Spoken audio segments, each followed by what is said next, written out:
Hey everybody, welcome back to another episode of the podcast Strikes Back. My name is George. You're listening to the weekly movie show with the boys Connor. Hello. Benny. Hi there. We're here on a Monday. This is highly irregular for us, but hey, you know, life gets in the way. Things happen. Live busy lives, George. Last week I was away watching Tool on stage, which is very, very, very nice. But this isn't a metal podcast. This is a movie podcast. We got tons of stuff to talk about this week. More Robert Pattinson Batman costume. Do you like it? Don't you like it? We're going to be talking about it. We've also got some updates, some hyperbolic comments from our man Chris Pratt about this listen, we're not kidding ourselves, this next installment in the Jurassic World series, plus some questions of the week at the end of the episode. I'm looking forward to it. Nice to see you guys. Let's catch up on what we always like to do before we get into all the stories. Let's catch up on what everyone's been watching. Connor, tell us what has been on your television. Cool. I watched a really interesting documentary. It's been on my radar for a while now. It's just on Netflix. It's called Jim and Andy. And it's like a little behind the scenes documentary on the making of Man on the Moon, which was the Jim Carrey film about Andy Kaufman. And the story behind this documentary is that they filmed the behind the scenes, and it was about Jim Carrey going full method actor as Andy Kaufman. And if anyone knows who Andy Kaufman is, he was this very kind of, what would you say, controversial comedian. And he caused havoc behind this, like just absolute havoc for this production. He seemed insufferable. Have you seen the? I haven't seen the movie or the documentary. No. He did. Look, he looked like an absolute nightmare to work with, and so basically the studio was like, "This can never see the light of day because people will think Jim Carrey's an asshole, and they won't see the movie, and his image will be ruined, and all that kind of stuff." So this is like 20 years later. They've obviously worked out the rights to be able to show this, and and as a result, it's a really simple format. It's obviously an interview with Jim Carrey now, when he had the big bush beard thing going on, and a bunch of this archival footage. And I've got to say, it is really fascinating to see the kind of damage that fame and that pursuit of fame can do to someone. Because Jim Carrey talks quite candidly about his mental state at the time. About modern interviews with him. Yeah, so the format is just like one modern interview, like where like he sits down and he talks about the experience and he talks about the footage and all that kind of stuff. And So then it's just insufferable Jim Carrey talking about an insufferable Jim Carrey. I honestly, it made me kind of understand the madness, madness that has kind of unfolded over the last few years. Like if you were just looking at it from the outside, which I mean all of us are, but I mean, like if you're just looking at it without context, it's very easy to say that, oh, Jim Carrey's just finally snapped and lost his mind.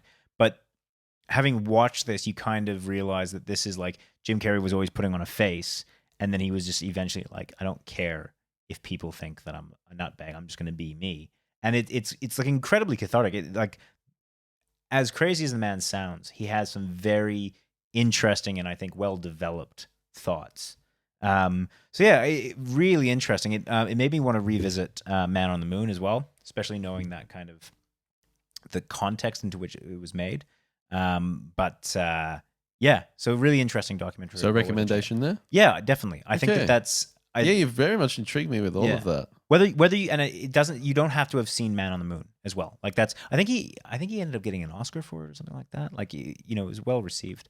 I was actually just blasting the track from that movie today. Oh, really? The Great Beyond by REM. Yeah.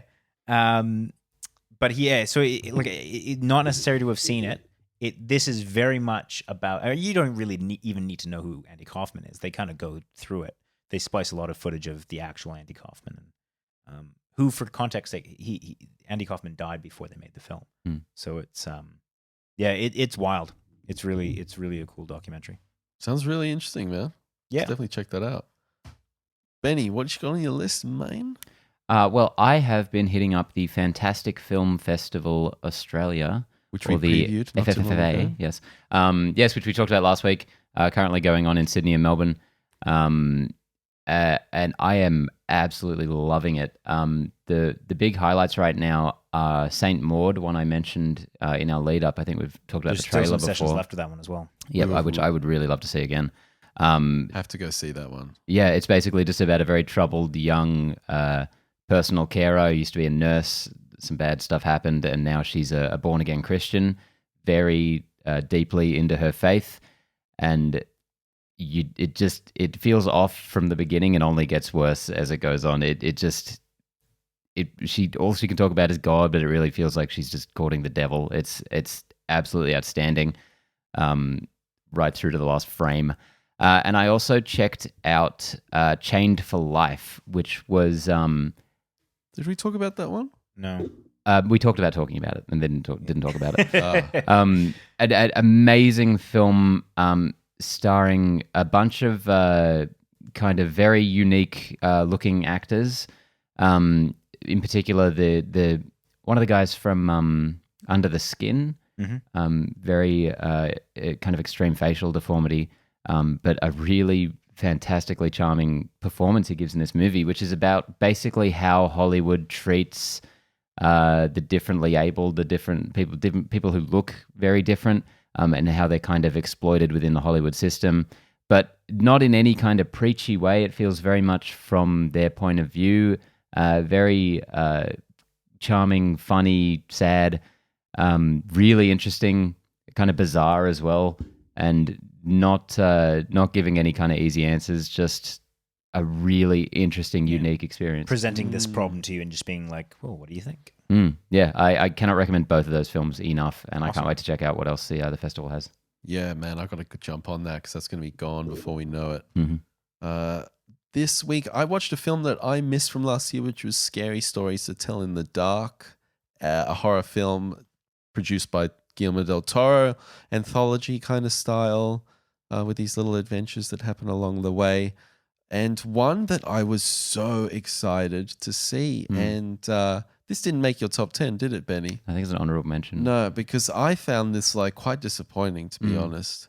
I had hyped it up that much in my mind. Yeah. I tried to dissuade you on that. Yeah, I mean, no, you did. You definitely did. The there's monsters sometimes were great. like the more you get excited for something and the more visually stunning the trailers are, the higher the disappointment. Yeah, presentation-wise, I thought this movie delivered in spades. Oh, most definitely. The monsters were absolutely fantastic, and some of those scare sequences were great. Yeah. But the B grade It gang of kids, I just thought it just did not work. Whatever they were going for with those components, that I was so tuned out. I was just not.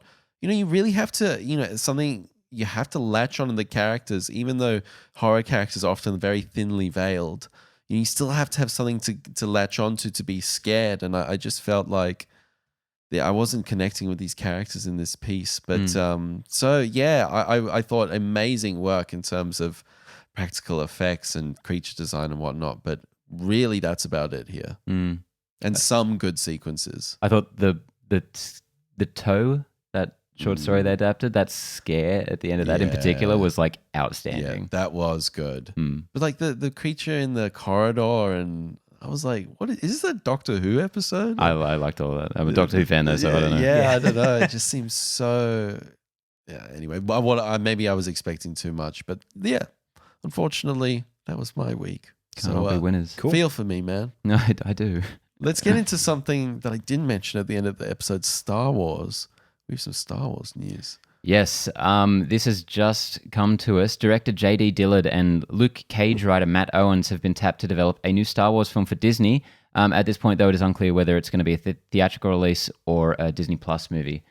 This is more of the same, isn't it? How many Star Wars movies do we have coming up now? Well, they pared it right down. They cancelled so many. They cleared the playing field a lot. And then suddenly this just comes out of nowhere. But prior to them cancelling everything, it had ballooned. Like we had a Boba Fett movie. Yeah. We had This this does seem movie, to be just the strategy of Solo of trilogy. Star Wars at the moment, which is that they'll just throw out some names out there. and the potential, like, not even really a plot, but just like, hey, like DB Wise and whoever the fuck the Game of Thrones guys are like doing a trilogy. What do you think? And everyone just kind of goes, all right.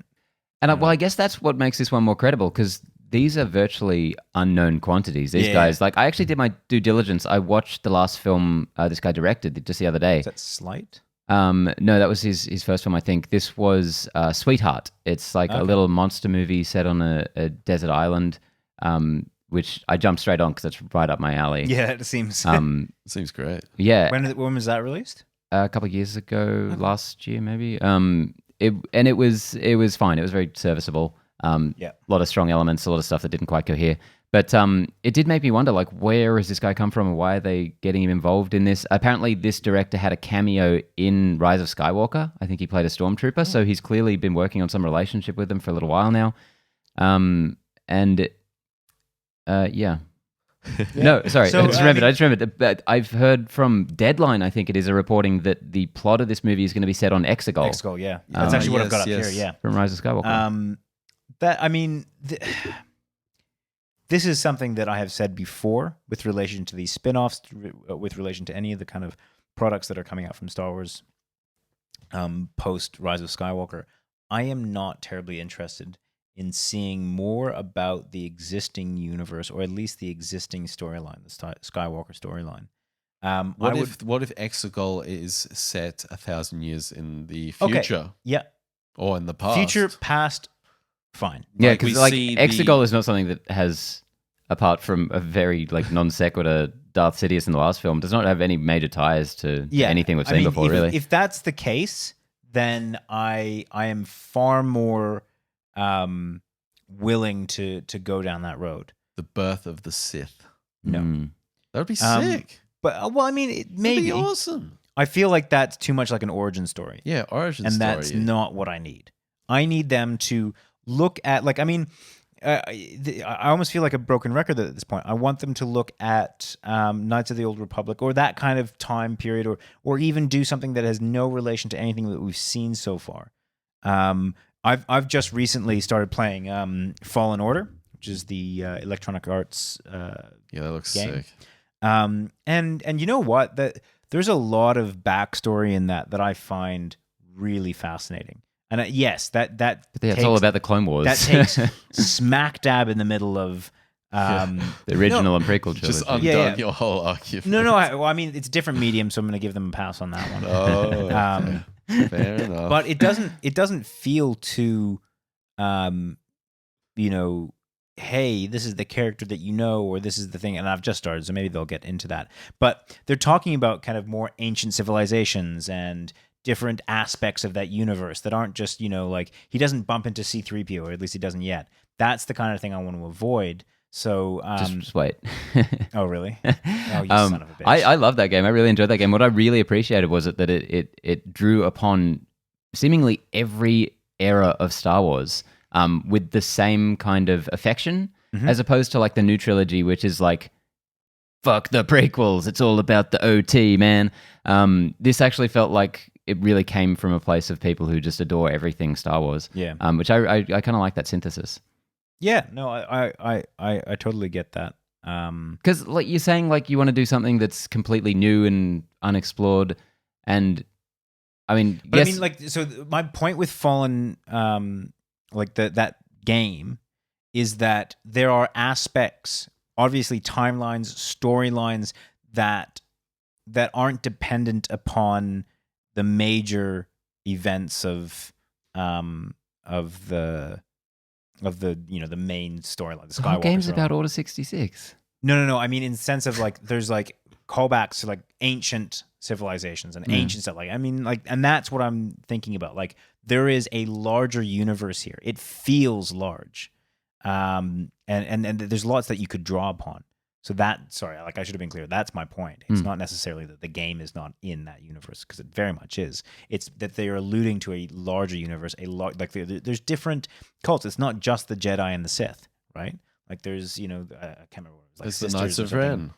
Yeah, exactly right. It's the Night Sisters. Yeah, Night Sisters and all that kind of stuff. I find that cool. I think that we should be open to expanding in that in maybe a little bit more of a mainstream way. I would happily. I mean, we have absolutely nothing else to speculate upon this film with, so I would actually happily watch Fallen Order as a movie. I think that the lead guy, what's his name? The character? God, Doesn't matter. I can't even remember. But Could you make it into a cool movie? I totally think so. I don't think it's necessary, but given so little that we have to work with right here, I mean, it's a game. I so just, like, I it would really inevitably become a fetch quest if you were to just make a game of it. totally. But I just really like that character and that actor. I think they could totally do that. I kind of felt the same way about Starkiller from The Force Unleashed. Yeah, I was. If they toned down his powers a little bit. I initially, I'm very hesitant with these kind of things. Like, let's explore this one. Little, I mean, let's be honest. He hasn't said anything. But I'd like to know more about those hooded dudes on Exegol. I'd like to know more about those guys that were fixing Palpatine stuff. Like, a movie's worth. What's going on with the Sith? Like, can we go and do an origin story of the Sith? I think that would be awesome. Have you seen the Darth Revan and Darth Bane or whatever Twitter thing where, like, I can't remember which like Star Wars fan club or something like that put out where the fleet came from, the first fleet that was on Exegol, or the Sith fleet. Oh yeah. And Elijah Wood, he's like, "Did you know?" And Elijah Wood commented on the bottom, being like, "Yeah, how would we? How would we know that? You didn't explain it in the film." I was like, "Oh, that's fucking brilliant." But well he done, didn't. Elijah. He had Empire ships, like, so he was like, yeah, just make them. Like, he had the plans still. He didn't have First Order ships. Palpatine, he was like, we're going to stick to the OG I don't think you design. quite. All right, look up the tweet. Okay. Well, you link it to Getting me. I'm not going to context. look it up. I'm not going to do that. Anyways, Star Wars forever. Fuck Star Wars. 7 movie projects swirling around right now. Which one will make it? Hopefully none of them. Find out in 2025. Next up, in a movie that is actually happening, we've gotten a proper look following last week's tease at Robert Pattinson's Bat suit, with some stunt work, some leaked photos, I guess. a lot of people are focusing on the suit. I was looking at the bike. I did not like the design of that bike. I thought it was very average. It's kind of cute. I like it. It's very proto Batman. Yeah, well, it looks like Adam West Batman. It just looks like a motorbike, right? Looks like a very I think we were a bit motorbike. spoiled with the Dark Knight and Dark Knight Rises. If we do the bike. same thing again, everyone's going to go. I'm not asking for the yawn. same thing, but I'm saying we were spoiled in the sense that was a very cool design. The Batpod, yeah. I thought you were talking more generally about vehicles, and I was about to really take you to task on the Bat, which I think is the fucking worst thing he's ever had in a movie. Was that in Rises? The big flying the hunk mosquito of thing. Oh, that yeah. polygons. Yeah. No. I just Waspy mean thing. like So the weird. bike specifically. I Yeah, thought the was Batpod is cool, fucking awesome. cool fucking design. So I was like, in that sense, we've been spoiled, and this seems a bit like it just looks like he's bent a plate over the front, and maybe made some years out Definitely, of it. but it's it's how it's not about the tool. It's about the carpenter, Connor. What how are you will talking the about? bike What is happening? Be utilized. Anyway, Come on. the suit. I feel like we've He jumped has right ears. over here. He has ears. So we've finally seen the ears. That was the big question mark for me. I don't love them, but I'm willing to go. I think the suit looks cool It's as a very whole. stitched together suit. It doesn't feel like a nice, sleek, well put together like the Christian Bale one. This looks like it's being cobbled together. Looks grungy. I'm really into it, man. I think it Well, looks pretty also- sick. It also really depends on the way they shoot it and kind of the context of this. Completely. Totally. And an important thing to note is this is just a stunt guy riding a bike. This is not one of the hero suits for the film. Obviously, this will be one of the ones they use to kind of beat up on set. So it's not going to look exactly like that in the movie. And of course, it's missing the cape, which I guess will be CG'd in, which always adds a lot, I think. And do you think this is the final suit? Or do you think this is evolutionary? Because it could very well be that he sort of even at the end of the film, kind of like a Spider-Man, he gets to the better suit. I don't know. Well, It it's looks tough to say. very It's not an origin grounded. story, thankfully. So or not necessarily, like based on what we know so far, at least. So there's a good chance that we'll get one suit from beginning to end. I think that can sometimes be a bit of a cheap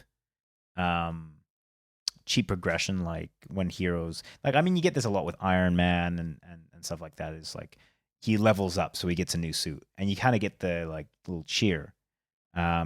but you know, I don't like it when properties overuse that. Like I don't want that to substitute some kind of character development. So I hope they just have one suit from beginning to end. I think that'd be good. Yeah, basing this on absolutely nothing, I never kind of entered my mind that he'd be changing from that suit. It looked like enough of a unique, kind of stark design, different than what we've had before, that it kind of felt like they're just trying to make a statement. It's like, this is the bad suit now. He does have a very bulbous head. I don't know if they'll have to shave that off with CGI or something. Head, man. English Batman. It's really sticking out there. But overall, I think it looks really cool. I'm curious to see what happens with the eyes, because in everything we've seen so far, it almost looks like goggles or something. Yeah. But overall, I'm really digging it. I think it's very What did you think of the forearm accoutrement? Yeah, the very sort of medieval looking. Well, it looks like spikes or something like that's attached. I didn't like the aesthetic of it. I think it will really depend on, again, how it's shot. But just from the stills that we have, I didn't quite think that they gelled very well. They just looked like they had just kind of like wrapped up some spikes on his. I think different equals good in this instance. You know, With we're in Batman, the last decade. We had 2 different Batmans. You know, how many different suits? 4 different suits. I mean, how different can it really be? This has been my issue from day one. Is I don't really need another Batman film. I mean, it's just we haven't had one since The Dark Knight Rises in terms of like a straight Batman film.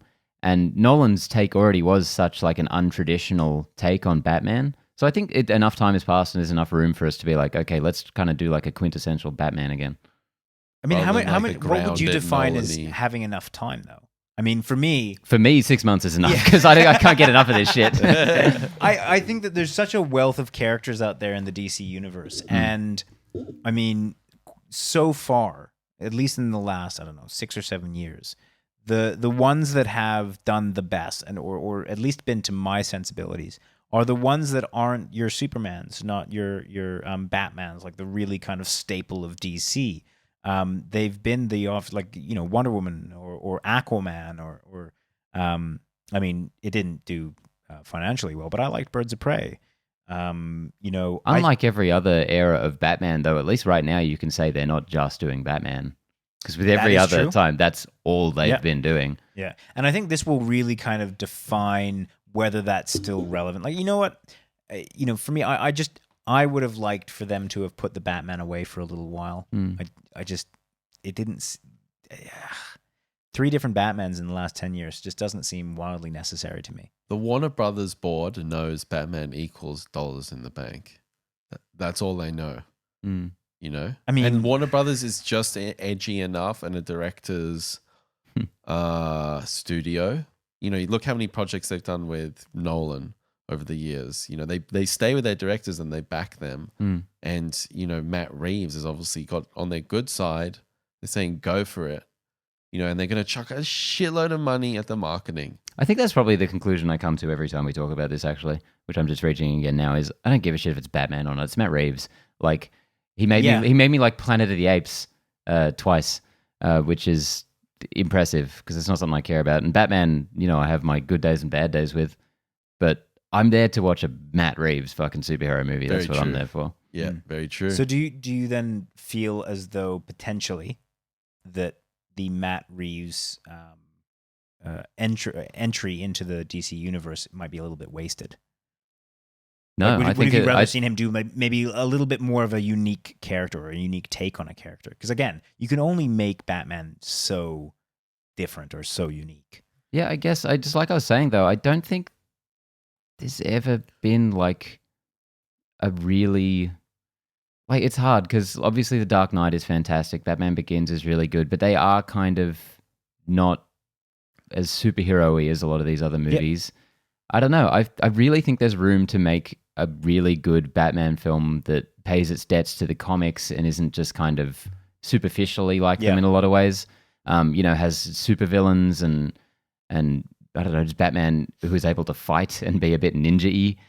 Because like, you know, the old like Tim Burton ones and stuff, they have their merits in certain ways, but no one's going back to them nowadays being like, yeah, this is the fucking shit. Like in the superhero paradise we live in now, you're not looking at that and being like, this really scratches my Batman itch. And I do think the Nolan movies, 2 of which are great, still do leave something to be desired as well. So I don't know. Yeah. Maybe I'm, you know, obviously more into this than a lot of other people. and sure, maybe there's a lot of other people who just like the way they treat Spider-Man, which is like, there's so many fucking Spider-Mans. I'm like, there's only 3, calm down. But I guess we all have our own metric for this stuff. I think Matt Reeves also has he's got a really great sensibility in realism where he Cloverfield, Planet of the Apes, Let the One In, he plays with the supernatural and realism in a really nice way. He's not like that ultra grounded Nolan thing. He does have that Hollywood fluff in a way. Well, he made Talking balances Apes work, He balances it out where it doesn't go to the silly level and it's convincing and it's sophisticated. And it knows that it's a big production as well. I think he's just got a really good tone. Like he's in that JJ, he's from that JJ team, but he's just a little bit more emotionally sophisticated, I feel, than JJ, who sometimes just goes for the Spielberg emotion, make you feel something rather than make you think and feel something, which I think Matt Reeves does. Yeah. Pumped. I'm really pumped for this. I think I've never actually, until you said that, I hadn't thought about the suite of Batman films that we've had along the way. When you do sort of categorize them in that way, it's like, okay, yeah, there is actually room for something here when you really drill them down and kind of think about them on their own merits and angle they bring to Batman. And story the third. This is the big one. Now, I know we're not the biggest fans around here of the Jurassic World franchise, but this might turn it around for us. Oh, yeah? This will be the thing. This is the one. Chris Pratt has come out. Have you seen this? Have you heard about this? He's come out and teased Jurassic World 3 as being the Avengers Endgame of Jurassic Park movies. Is his last name Pratt? His name is Pratt, yes. What a Pratt. His name and occupation is Pratt. Now, he said they're bringing back everyone. We've got Spinosaurus. We've got the Spinosaurus, Triceratops. Brachiosaurus. We've got the original Velociraptor who he thought was actually dead. He was alive the whole time. He's going to be best friends with Blue. He swam over to the other island, and he's going to come through a portal at the end, and it's going to be so good. No, this is bullshit, man. What does he mean by this? How do you interpret this kind of statement? He specifically said they're bringing everyone. They're bringing everyone back, like they're bringing all the characters back, which is. Who gives a shit? Even Richard Attenborough? How dare he? Probably not. How dare he? And I don't think they're going to bring back Wayne Knight either. I think he got eaten by a Dilophosaur, but I would like to see him back. Can you imagine being so overly confident to the point of arrogant that you somehow figure that the Jurassic World franchise has anything like even close to the build-up that Endgame had? Whether you love or hate the Marvel Universe or whether you love or hate Endgame, the amount of work, the amount of build-up, the amount of characters, the amount of hullabaloo, it makes Jurassic World as a franchise look silly. I know. I feel like this was just Universal looking at the numbers and being like, this isn't tracking amazingly well. Chris Pratt, can you go on Ellen and just use some of that MCU clout for us? Yeah, and it's just like... Endgame. What in your mind thought that this was a good idea? Or that people would buy it? I mean, it just doesn't make sense. This is 2 steps removed from them having named this film Jurassic World Endgame. Did he embellish upon this in any other way? He said he did the typical talk show thing of, I'm probably not allowed to say this. I might have ruined this, but everyone's coming back. Right. We've got everyone. Haven't we already done this already? Haven't we been down this road? Jeff Goldblum's going to come back for the 30 seconds, the last one. Maybe. It's just him doing like a 20-second speech or 30-second speech. I mean, so Samuel's back? Dead. Oh yeah, of course. Robert Muldoon dead. Dennis Nedry dead. Richard Attenborough actually dead. That was what's so good about that movie. Was like that was it. You got those characters for those moments. You enjoy them. Although the last movie introduced a heavy theme of cloning humans, so maybe they could bring more back. Why not? Let's get weird with it. I mean, this series it's been very odd. Like I think that we had. I tagged you in a thing the other day on Facebook where they discovered this new. This Proto-Tyrannosaurus Rex. Oh, and actually from where I'm from. Yeah. Calgary. Yeah. Yeah. And It's a lot less cool now. I should actually say, you would actually love where I'm from, like in Calgary, because we've got like an hour away. We've got bones everywhere. Massive Quarry. dinosaur park. Cool. I would like that a thing. lot. Like it is crazy. Take me, Connor. Yeah. We've got something like down south called what is it called, like the Badlands or something like that. I would love to go to Drylands? Canada. Deadlands, something like that. Looks beautiful. Yeah, but I mean, they just like in Alberta specifically, they find Albertosaurus. a lot. Yeah, exactly. They find a lot of dinosaur bones. I think you'd have a fucking heyday there. Tick. Anyways, that's. But yeah, I think we're all dinosaur fans. Essentially, is what I'm trying to say. I was just amped, like, wow, there's a new species. God, this is sick. And then I just does nothing. Like Jurassic World, and all these things. They really don't do much for me. I kind of get pulled in every time, right? Because the last one, what was the last one even called? Jurassic World Fallen Kingdom. Fallen Kingdom. That opening sequence is pretty dope. That first minute and a half, 5 minutes of that movie was spot on, and Really great. I got really excited. I was like, "Oh fuck! Like, are we gonna get like a really sick dinosaur like throwback to Jurassic Park type movie?" I was really excited, and then they fucked it up. But even before that, I was intrigued because I was like, it kind of looked as though they might do like a haunted house, like creature feature. And those sequences like, at the end were kind of cool. I liked them. there was a couple of sequences. A lot of them were just really dumb. 20 millions. 20 millions. But I, like on a concept level, I was like, all right, that's cool. I really dig the idea of like a single, predatory animal sneaking around a house, them, having to like avoid it or like, I thought that was really cool. And they just didn't do anything really interesting with it. They just made it kind of like a shiny blockbuster action film. So you know what? On a concept level, fuck it. Bring the next movie on. But I have a very strong feeling that it's going to be shit again. The little short film they released last year sometime, I think it was called Attack at Little Bighorn or something. It was kind of cool. I never watched it, but you It's mentioned kind of a cool throwback to like a little dinosaur attack sequence. Yeah, it is. It's really frustrating because Jurassic Park would very comfortably sit on my top 10 movies of all time. And I, like you, get pulled into these as well, but then they start and they play and they're nothing. It's horrible. It's so after annoying. the first 5 minutes. Yeah. You were a big fan of the first 5 minutes as well, right? Oh, yeah, hell yeah. It's fantastic. Which just makes it all the more frustrating that the rest Yeah, is just like exactly. kind of whatever. I mean, the last one was kind of stupid enough to at least be entertaining in its own ways, but yeah, they the one definitely before don't have the the last one, you magic. No, the last one. The last one Okay. that had a gun that shot dinosaurs at you. Remember this? You had like a sniper rifle and pointed at someone and shoot a laser that a dinosaur. It's like, you're already pointing a sniper rifle at someone's head, you idiot. I forgot about that. That was the Why did you dumbest remind me of thing. that shit? That's fun. I think that's fun. And Buffalo Bill getting like tricked by the Looney Tunes Asaurus.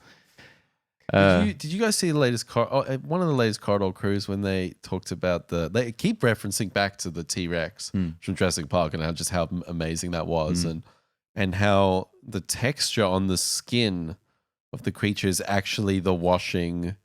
It's called like a surface something or a surface texture or something. So like on the T-Rex, it's just got that moving pattern of the rain falling off it. And that was like a revolutionary technique at that point. It's just so, it's like, wow, man, like all these things they did to put that together in 1993 or probably 1991 when they were probably producing all that stuff. It's just mind-blowing. Mind-blowing. And it looks great. And you think about these new ones, it's like, what are they actually bringing to the table? Like, they don't have to be these most amazing masterpieces ever made, like the original kind of is in some ways, but give us something. I love Even it when the second and third one, if you really think about it, they are serviceable enough to be very entertaining. I love The films. Lost World, and I'm not ashamed to admit it. Yeah, and then look, and I can look back, and again, that one doesn't have, I guess, the clout that the first one does. You know, it didn't revolutionize anything. It wasn't like a digital masterpiece or like a special effects masterpiece or anything like that. But they are fun films to watch, which these aren't. That's the problem, right? They're not bringing anything to the table, really.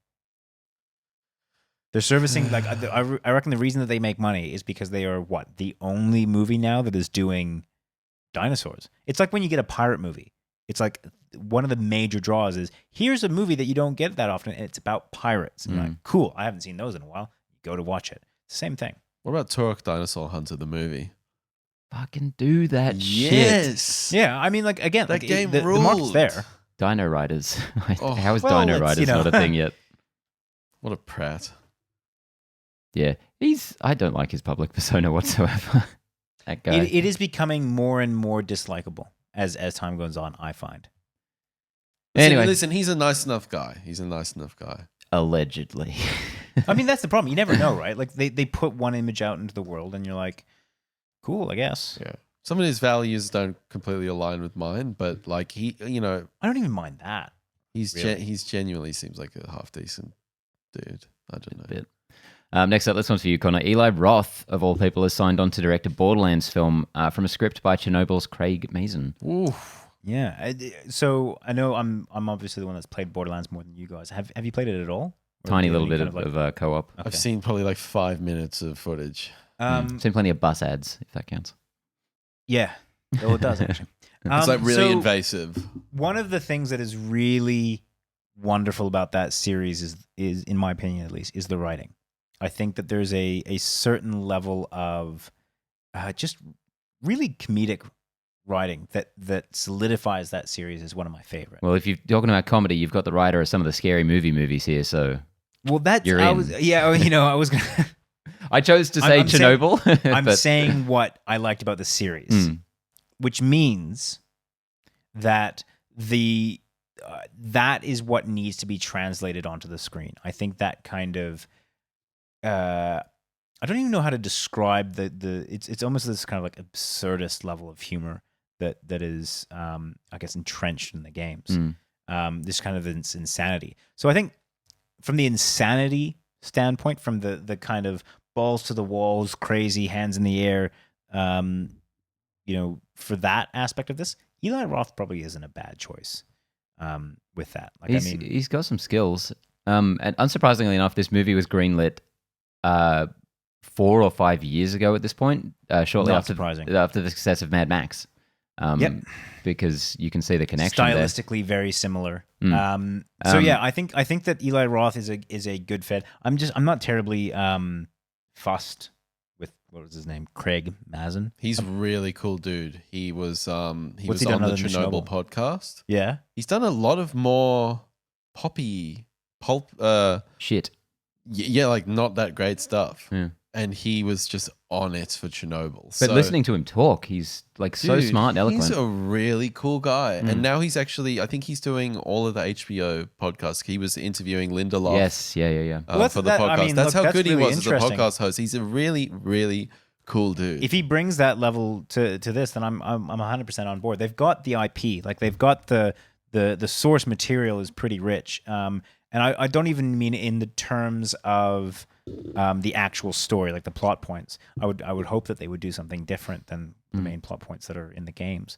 But just in terms of like the feel, the stylistic, like the feel of the games, I think that it is all there to make a very interesting, cool, fun kind of like ensemble movie. I was about to lament that Eli Roth always struck me as a very B movie director. Then I remembered we were talking about a video game adaptation. I'm like, oh yeah, that's fine.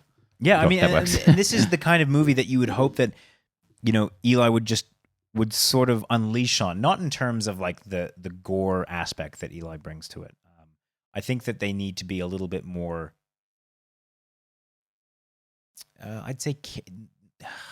Well, he made his first family-friendly film last year or the year before, The House with the Clock in Its Walls, which was pretty decently received. So he's clearly capable of doing it. He's not a one-trick pony. A level of gore, but not like it can't be. It has to be kind of comical, like almost Tarantino style.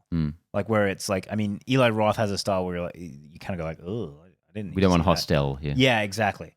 Tarantino, whenever something gory happens, you're kind of like, well, that's ridiculous. He's from that same camp. Ilk, yeah. Yeah. I think I had to defer to you on the whole Borderlands thing because I don't know anything about it. But Eli Roth, that really doesn't particularly interest me much. But the fact that Craig Mazin is into it and that you're into Borderlands, that's what I've got here.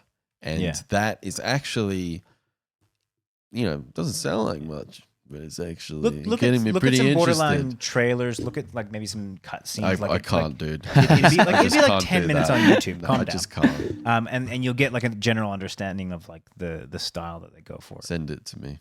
I will not be doing this. I don't know who the hell you think I am. He knows you're the guy who won't send it to him, so he never has to watch it. Secretary or so there we go. Like so if you want me to watch Borderlands, send it to me. Otherwise,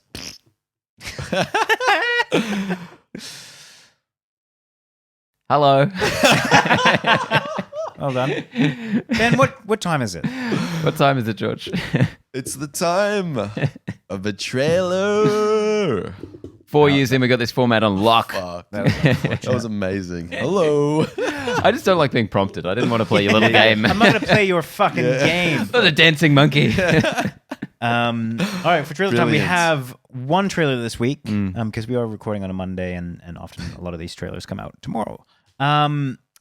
You recorded on a Wednesday last week and then a Monday. So I know, missed we it. are missed all over the 2 place. days. Run is the trailer. Really interesting, kind of Blumhouse-esque style film.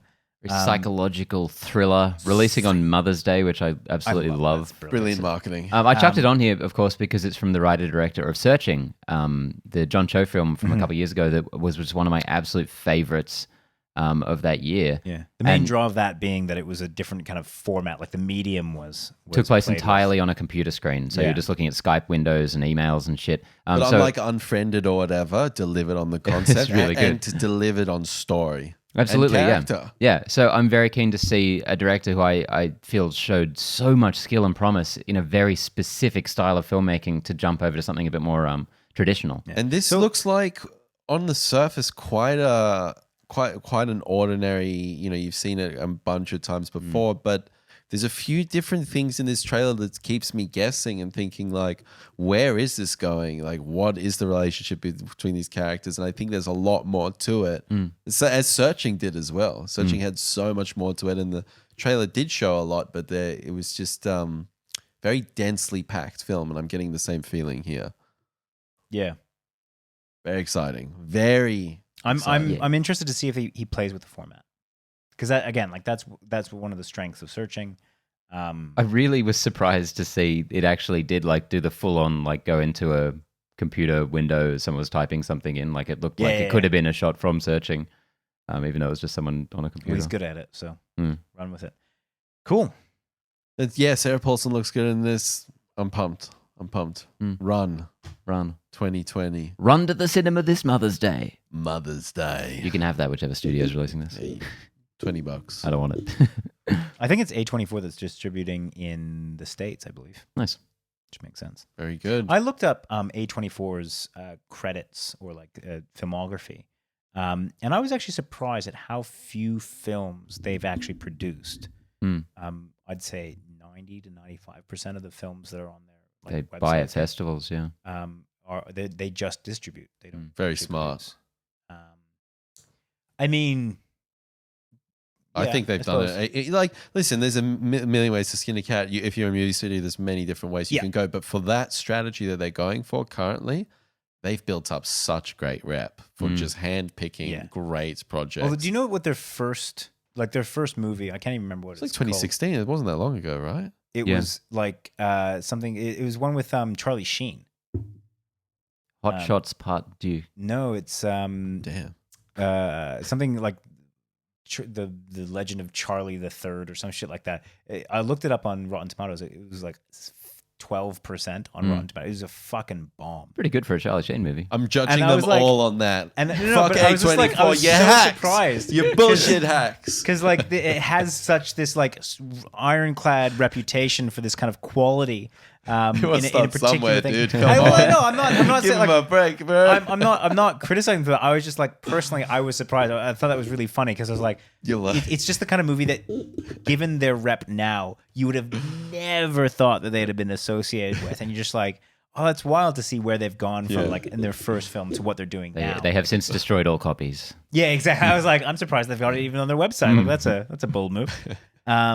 Anyways, yeah. So let's move on to question of the week. Question of the week. Let's cap it off. I'm Got sure there'll two be a comment questions about here. how that's actually not A24. I've just made all the shit up. I'm pretty sure I saw A24 on this. Oh boy. Oh no, I'm Oh my probably wrong. God. Let me just Who's double taking check him this. to task?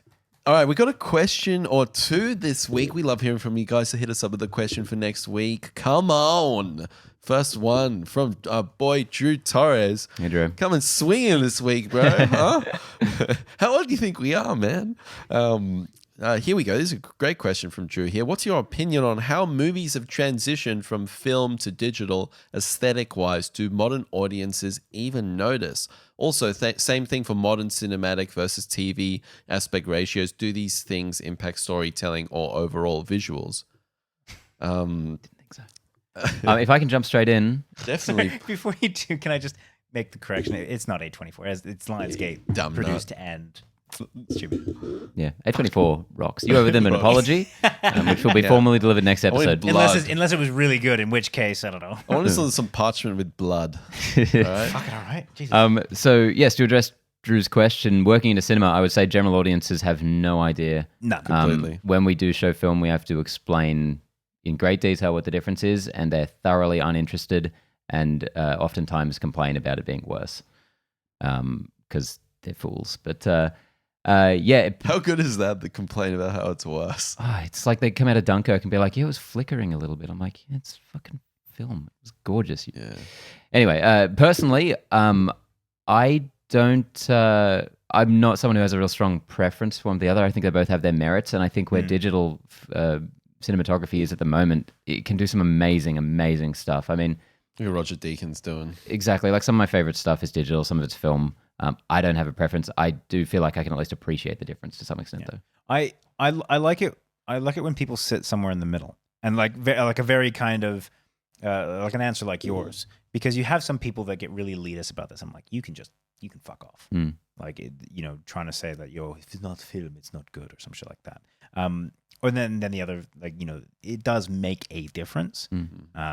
So yeah, I like that kind of staying away from the extremes. If you haven't seen it, Drew, there was a really great documentary produced by Keanu Reeves called Side by Side a bunch of years back now that really focused on the difference between the two and the divide between filmmakers themselves. It kind of pitted itself as like Christopher Nolan versus David Fincher as the two kind of leaders of those different movements. And how great are they in their own respective fields? Yeah, there. and they both make excellent points every step of the way. And I think that really does give you a moderate view on the debate. As I said before, it's not about the tool, it's about the carpenter. Whatever you use, as long as you have a vision with how you want to use that, that's what it's all about. I think another interesting thing to bring into this is on production, on set. One interesting thing in that Keanu Reeves movie is they talk about how in these film magazines, I think you get 4 minutes or 12 minutes, or I can't remember the actual amount of time, but basically you have to then, cycle through those shots, and then once the film magazine runs out, somebody takes it out, loads a new one in,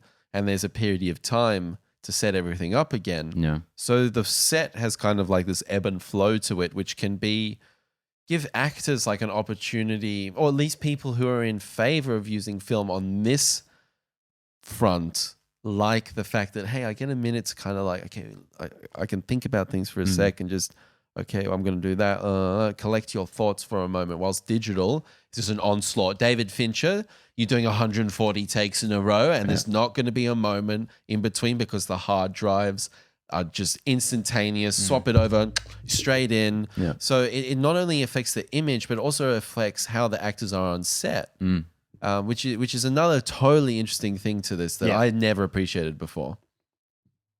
I agree. Like, I'm 100% around. We're all moderates here. And then in terms of the second part, something interesting in terms of aspect ratios, there's a film coming out from the guy, that Russian director, Timu Bekmambetov, who did Night Watch, the Naughties. Very cool film. Awesome stuff. He's doing a whole vertical film in 16:9 format. So the Instagram stories format.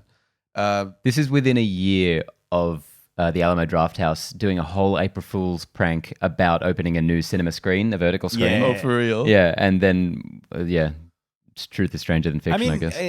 Totally. It's almost inevitable that would happen. Like, you're going to have filmmakers that experiment with that kind of aspect ratio. You had the Lighthouse recently, which was pretty much spot on square. Or Nightingale as well. Close. 4:3 or 5:4 or something. And something interesting that you guys mentioned about that is that it does drastically affect the storytelling. Like, I mean, if you frame someone's face on a wide screen, you have a lot of kind of dead space. Whereas if you've got like a square aspect ratio, there's nowhere else to look. Like their face fills up the screen. Yeah, the rule of thirds kind of goes out the window. Exactly, right? So it becomes a completely different experience. So I think I would say aspect ratio, far more than film versus digital, it severely changes the way that you experience a film and the way that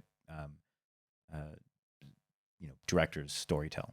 Yeah, just very generally speaking, I'd say the more tools available, the better. Completely. Yeah. For these people. And I'm open to experimentation. The more variety, the sense. better.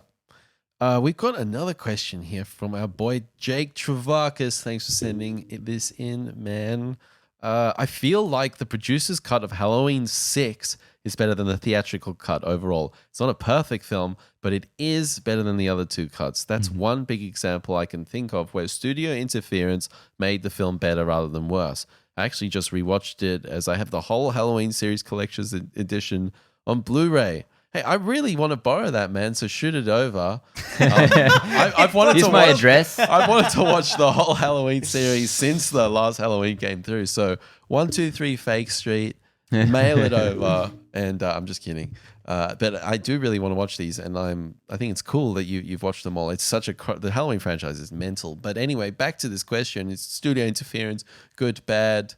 We talked about this not too long ago. I was going to say, we answered this question, didn't we? I thought of a better example Did we? than we discussed. Have we answered this question? Yes. Oh, I'm so sorry.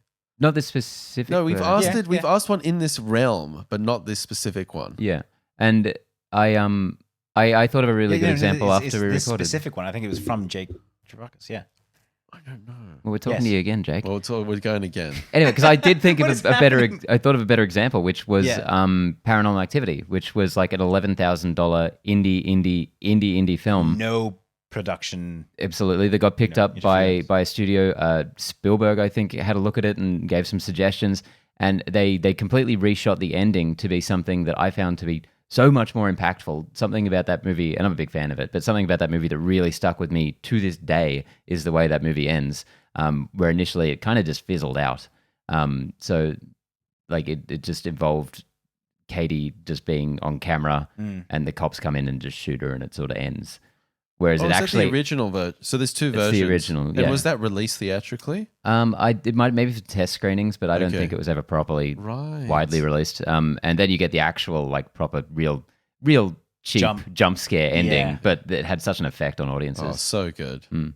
Directed by whatever your name is. Yeah. Just fate to play. Yeah, that's a good example. Oren I like Peli? that. Yeah. Yeah. I think a really good one is Star Wars as well. That's I'm the kidding. exact I'm one kidding. you put last time. Just fucking around. Son of a bitch. I thought you were just like having a mental break or Yeah, something. no. Well, we found a new question for the that's week. happening in parallel, but unrelated. It's not saying it's not Yeah. happening, just not in relation to Yeah. this. Exactly. Yeah, cool. Well, there we have it. Thanks for those questions, guys. As I said, send in your questions. We love hearing from you folk. And we will be back next week. Some more movie nonsense. I cannot wait. It'll be next Tuesday, back to normal. So we'll let the headlines If there is a collect normal. up. We'll let them collect up, and then we're going to talk about them. It's going to be awesome. I'm sounding a bit weird. Let's get out of here. See you, Connor. Good luck on your mental See break. you, Benny. Bye, See you, everybody. everyone. Bye.